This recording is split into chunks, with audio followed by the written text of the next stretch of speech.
si Zelda Del Monte from Philippines in Eastern Samar.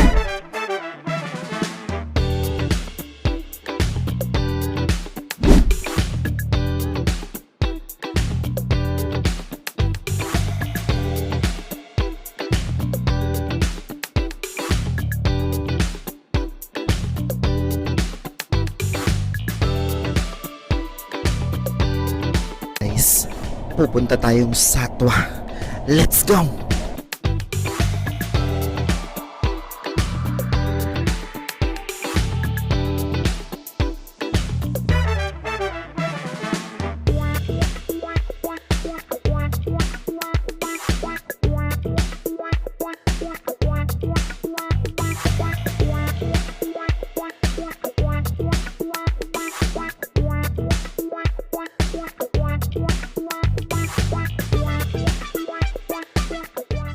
Hi, good evening everyone and welcome back again to Street Mic session of Fast Visa Run. Once again, my name is Chris at nandito po tayo ngayong gabi sa night market dito sa Satwa.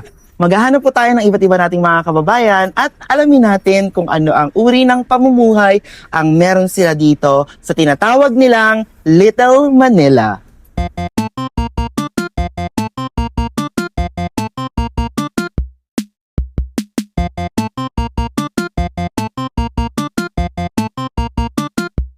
Hello, good evening once again. So ngayong gabi kasama natin si Ate Donna, ang businesswoman at may ari mismo ng isang shop dito sa Satwa Night Market. So let me introduce her to you guys. At ano po yung name mo? Ilang taon ka na po dito sa Dubai? At ano po talaga yung trabaho Ako mo? po ay si Donna. Taga-Tarlac po ako. 12 years na po ako halos dito sa UAE. Dati po, I was working like nanny po, nanny. Pero naisipan ko pong mag-ano ng sarili ko pong negosyo, ganun. Para naman maiba, ganun. Kasi, syempre kailangan nating... Mag-level up. Yeah, mag-level up. So sa 12 years mo dito, ma'am, ginugol mo ba yung lahat sa pagtatrabaho mo or aside sa pagiging nanny, may iba ka pa pong naging trabaho? Sometimes ito, part-time, nagtitinda-tinda ako ng mga ganito hanggang sa maisipan kong kumuha na ng mas marami. Ano naman po yung masasabi niyo sa negosyo niyo ngayon and how does it works? Like, paano po, okay naman po ba yung profit at okay naman po ba yung nakakaluwas naman po sa pang-araw-araw? Yes, of course. Mas okay naman ito. At least free ka, ganun. And also Hawak kapag mo may yung oras sarili, mo. pag may sarili kang negosyo, hawak mo yung oras mo and you can do whatever you want, di ba po? Opo. Ilang pa anak ni Ma'am Donna? 4 po. Yung 3 po nandito na rin. Sinama ko na sila dito. Marami talaga tayong kabayan na talagang successful na din yung mga anak nila nakuha nila dito sa UAE. Nag-work na rin po lahat dito, ma'am, Yes no? po. Na and because of your cooperation po, ayan, we have something po. So meron po kaming merchant na payong. Ay, wow. Ayan, Thank you so that's so from much. Fast Visa Run. And we also gonna give you a 100 carry-for card. Ayan, so pwede mo na po itong gamitin. Gift card po ito sa Carrefour. Pwede mo po siyang gamitin kapag nag-grocery ka. Thank you. Ayan. Thank you so much, ma'am. And ma'am, is there anything you would like to say po kay Fast Visa Run? Ayun po, kung gusto po ninyo ng magkaroon ng mga sariling visa dito sa UAE, ito po, sila po. Okay, thank you so much, ma'am. Thank you po. Thank you so much.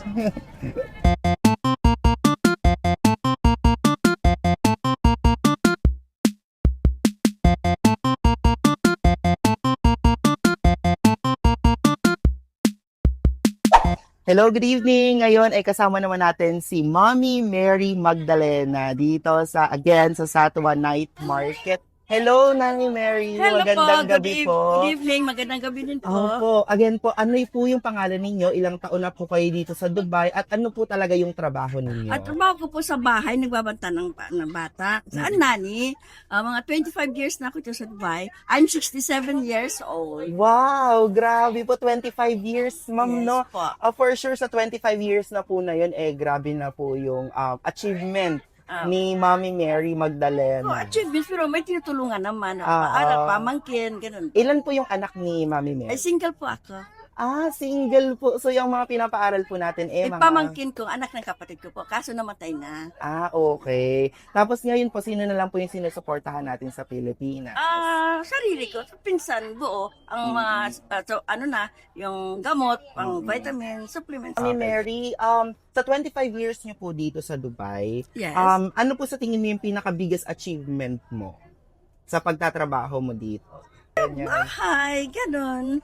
Ganon. Tapos kunting business, tulong yung Oo. mga kaibigan, pamangkin, ganon. So 25 years naman po, Mami Mary Magdalena. Yes. Ano po yung nagbibigay sa iyo ng lakas na para magstay dito sa Dubai instead of you na umuwi ng Pilipinas? Wala, mga kaibigan ko, tutulungan ako. Yung parang na-enjoy ko lang siguro ang sarili ko, ganon. Kaya, as in single.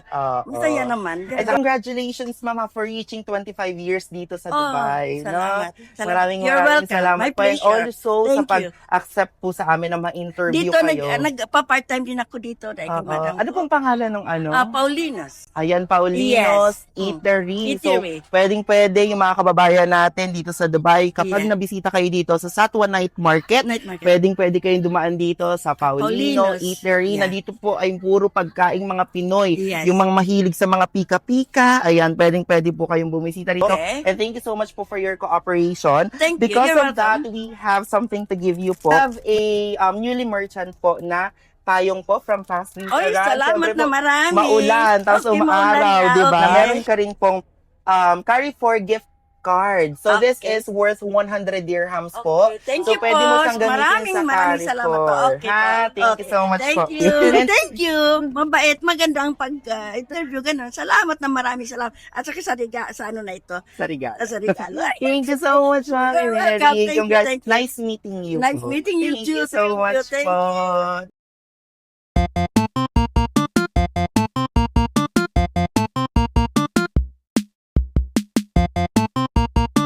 Hello po, good evening at may kasama po ulit tayong kabayan dito. Ano po yung pangalan nyo, Mami? And then ilang taon na po kayo at ilang taon na kayo dito sa Dubai? Sa Dubai, noong 16 lang ako nagpunta rito. Pero 6 years ako sa Abu Dhabi in one employer. Yun. Kaya hindi talaga ako popular dito sa place na to kasi doon sa lokal kong amo in 6 years wala akong day off. And Mami, ano po yung magpakilala ka po sa kanila? Ano po yung pangalan nyo? Ako si Zelda Del Monte from Philippines in Eastern Samar. Wow, Eastern Summer si Mami. Sa 6 years na yon, you work as nanny in Abu Dhabi, no? All around All house. around. Tapos hindi ka po walang day off? Walang day Paano off. po yung naging experience nyo doon? Like, mahirap po ba? Or madali naman? Mabait naman ba yung mga amo natin? Mabait siya pero work talaga pinunta natin dito. Talagang maraming work doon kasi family house. Ilan po yung anak niyo sa Pilipinas? 4. 4. Kamusta naman po sila, ma'am, na napatapos na po ba Di natin? pa yung dalawa, next year pa eh. Kaya kailangan ko pa mag-extend, na mag-stay, na makahanap ng work dito para Well, magtapos sila. At least, ma'am, sa 6 years na yun, madami ka talagang sabihin natin na na-achieve para sa mga anak mo, di ba? Nagpaplano ka po ba, ma'am, na kunin sila in the future, papuntahin dito? Hindi naman, nasa sa kanila na yun. Basta ang sa akin lang, mapagtapos ko sila sa pag-aaral. Kung may message ka po sa mga anak mo, ma'am, na nasa Pilipinas, ano Mga anak ko, sana ingat kayo palagi at sa mga pinapag-aral ko, sana pagbutihin nyo palalo para makagraduate kayo ng maayos at makita ko naman ang pinaghirapan ko para sa inyo. Wow. Yun lang. Wow, di Ingat kayo ba? palagi. Love you mga anak ko. Mapapanood po nila to. And I know that your kids or your children are very proud of you, ma'am. Pero siyempre, yun nga lang, dito talaga sa abroad, kapag naalala natin yung mga pamilya natin, minsan talaga nakakalungkot, di ba? Hindi talaga maiwasan. Hindi talaga maiwasan. Pero, marami po talagang mga kabayan dito ang talagang lumalaban araw-araw. At nakaka-proud po yung mga katulad ninyo, Mami Zelda, na talagang lumalaban para sa mga anak at para sa buhay. Sa Pilipinas tayo, wala naman tayong makukuha. Sabihin na no? natin magkaka-work ng trabaho dun sa Pilipinas, magkakaroon. Pero yung kita mo rito, hindi mo kikitain doon ng kagaya ng kita mo rito sa pagtatrabaho mo. Kasi doon, bukod sa may age limit pa, katulad ko 50 years old na ako, wala nang tatanggap sa akin doon. Ito yung isang bagay na talagang nag-encourage sa'yo na magtrabaho dito sa UAE at tumagal ka dito ng 6 years. Para mapagtapos Tapos yung mom ko, yun talaga. Yun yung ano ko talaga, yung talagang dream ko. Para bang, sabi ko sa sarili ko, mapagtapos ko lang sila, magkaroon sila ng magandang kinabukasan. Happy na ako dun. Yun lang naman Ma'am, eh. ano yung isang bagay na wala sa Pilipinas na talagang meron dito sa Dubai? Katulad po sa nangyayari ngayon, 'di ba, sa mundo. Ano po sa tingin mo yung isang bagay na talagang secure ka dito na meron sa UAE? Akin parang yung sa bilihin, masyadong mabigat ang bilihin sa Pilipinas. Dito talaga, kumbaga kahit ganito lang trabaho mo, kaya afford mo na bumili ng mga kailangan mo. Eh pag sa Pilipinas ka, Diyos ko, hindi mo kakayanin makabili ng gusto mo. Kasi Oo. mahal. And also, ma'am, dito sa UAE, mararamdaman mo talaga na safe ka.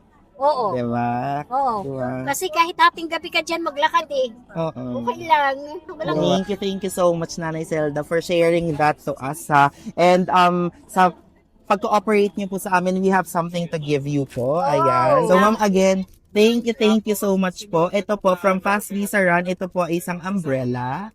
Since umaaraw, umuulan, di ba? So, magagamit mo po siya. Ayan po. Oo, dahil labas ako talaga ng labas ngayon kasi Oo, naghahanap talaga ako ng work.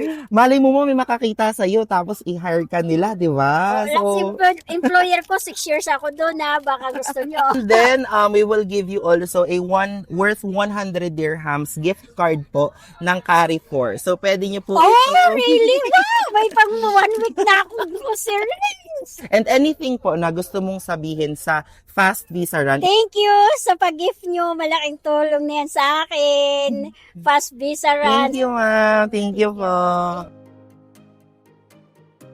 Talaga namang maririnig natin mula sa kanila kung ano nga ba yung estado ng pamumuhay nila dito sa UAE. Merong may nagbe-business, merong namamasukan, at merong hanggang ngayon ay talagang naghahanap pa rin ng trabaho, 'di ba? So, diyan pa lang ay makikita natin yung talagang pagkakaiba ng estado ng buhay ng mga kababayan natin dito sa tinatawag nilang Little Manila. And we hope na na-inspire po lahat ng mga manonood natin sa vlog na to, and talagang kami habang ini-interview namin sila, iba-iba rin yung mga emosyon na nararamdaman namin, 'di ba? Meron talagang iniisip yung paglaban para sa pamilya nila, para mabuhay, para makapagsuporta.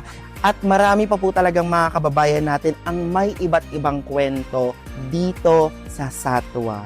So muli, maraming salamat sa mga kababayan natin na nakipag-cooperate at sa mga kababayan natin na nanonood ng vlog na ito. Ayan, again, this is your travel agent, Chris. I am from Fast Visa Run. And see you again soon to our next vlog. Bye!